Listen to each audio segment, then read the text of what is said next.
এই দোয়াটা পড়ার দরকার আছে না নাই? সকালবেলা যদি পড়েন 3 বার, সারাদিন তারা আপনার জন্য মাগফিরাতের দোয়া করবে। আর ওই দিন ইন্তেকাল করলে আল্লাহ তাআলা শহীদ হিসেবে আপনাকে কিয়ামতের দিন দাঁড় করাবে। আবার সন্ধ্যাবেলায় যদি পড়েন, সারা রাতের জন্য 70,000 ফেরেশতা মাগফিরাতের দোয়া করবে। ওই রাতে মারা গেলে শাহাদাতের মৃত্যু নসিব হয়ে যাবে।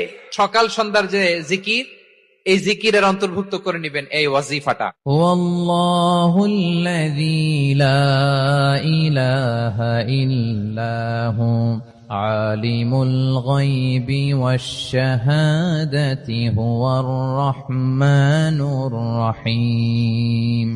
والله الذي لا إله إلا هو الملك القدوس السلام المؤمن المهيمن العزيز الجبار المتكبر سبحان الله عما يشركون هو الله الخالق البارئ المصور له الأسماء